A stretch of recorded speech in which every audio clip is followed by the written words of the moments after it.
Welcome to the MountainOffice demo for the web-based app. This is specifically for what you can see on a mobile device, which you can also see on your computer.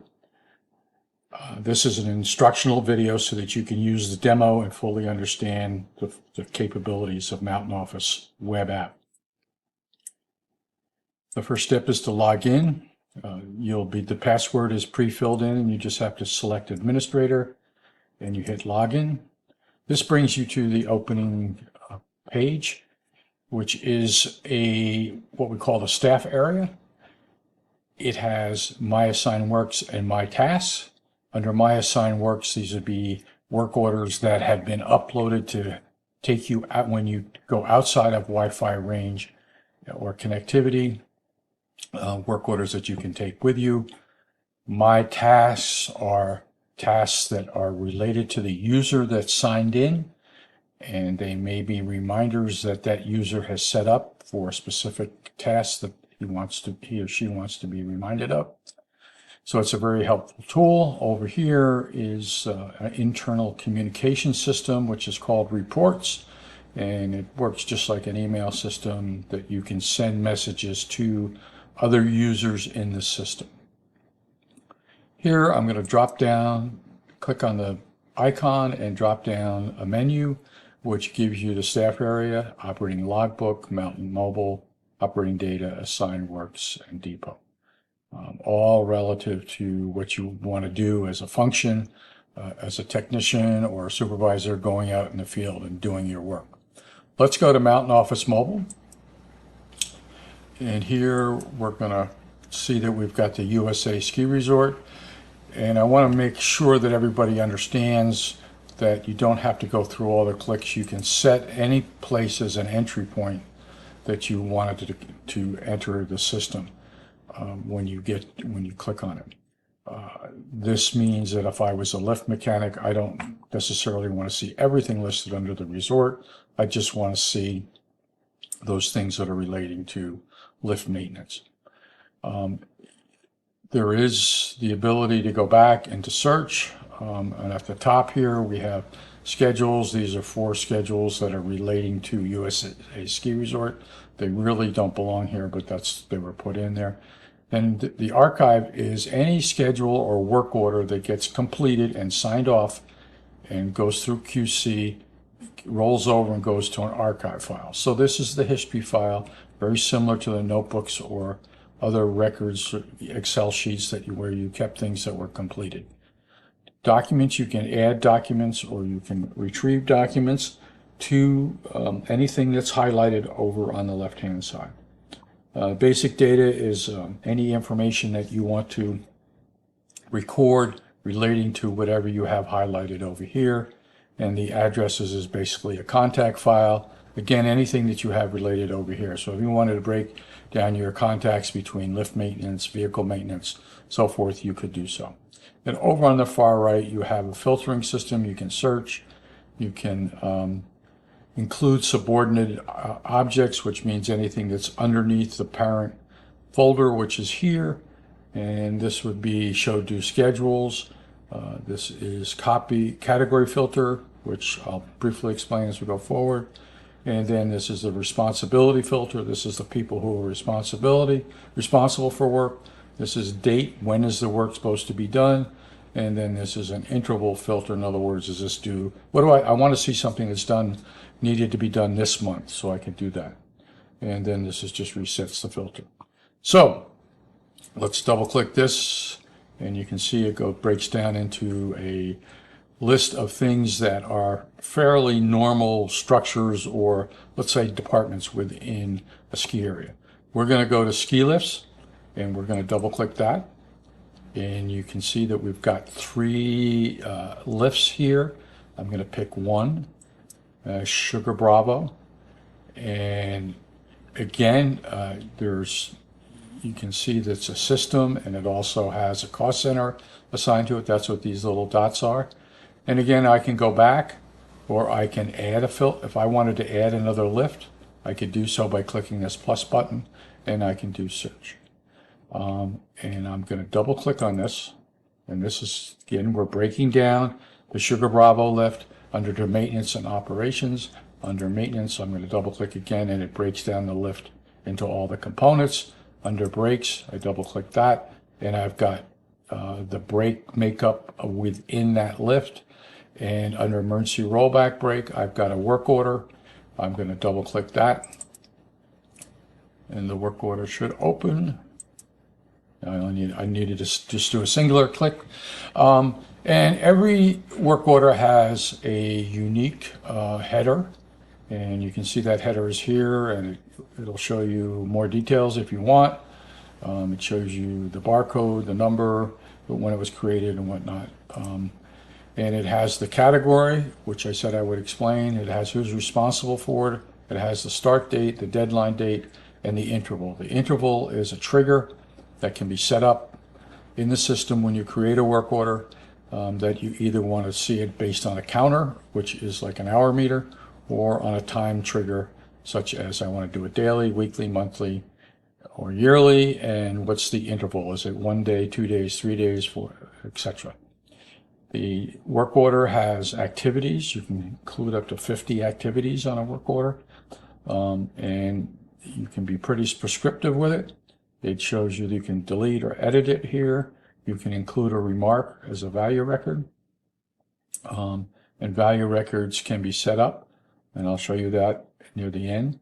And you can record this information as necessary, and then you could add a new activity if you did something here, but please remember, if you add an activity, you're adding it permanently to this work order, which is a preventive maintenance work order. You can add a person, in other words, who did the work. You click on this and it goes to a database, or you can add it manually. You add a person, and then you can add their time. You can do the same with material, and you can edit a remark or put in a remark, which allows you to put in extra description of what needed to be done. You could add a document. This time, if you had one, we could take a picture with your mobile device camera, and it would be included. And then most importantly, you can add a signature, allows you to sign the work order when it's complete.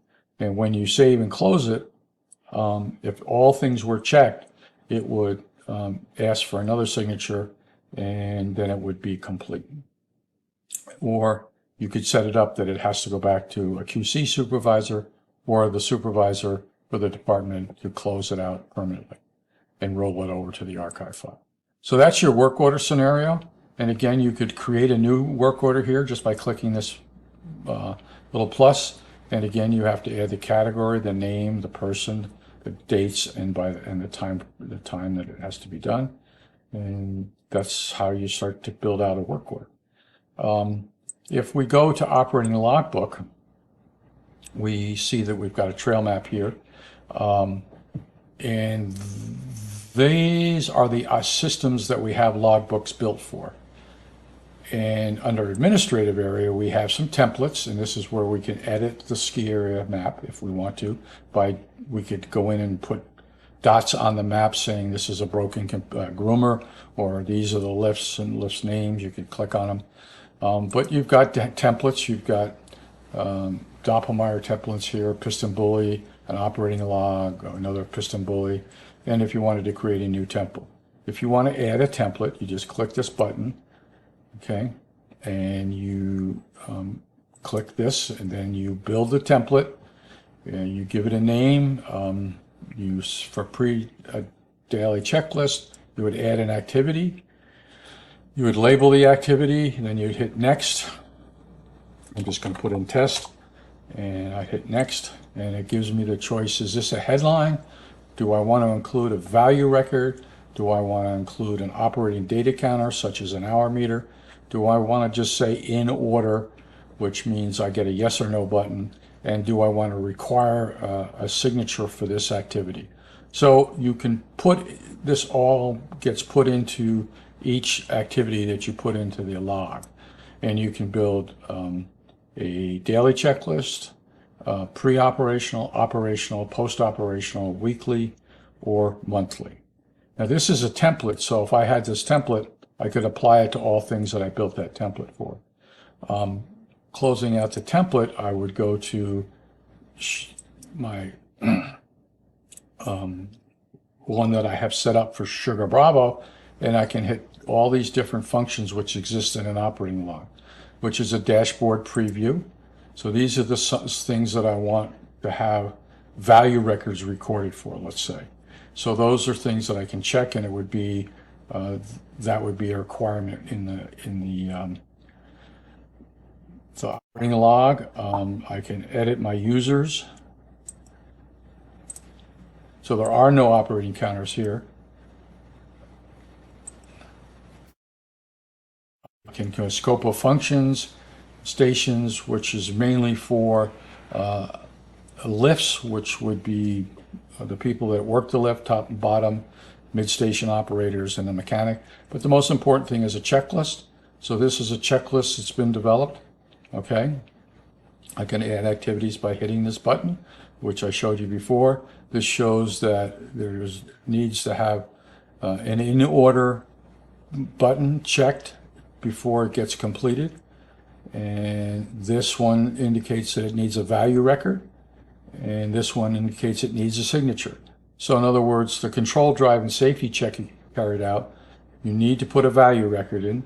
So you need to take a recording of a data point, and you need to have a signature sign off. Those are decisions that you make in setting up the system. And this goes through, again, the daily checklist, the post-operational, weekly, and monthly work. So that's how you build an operating logbook. Excuse me for that. That's the wrong click. Close this. And I'm going to go to my systems and click on this and start my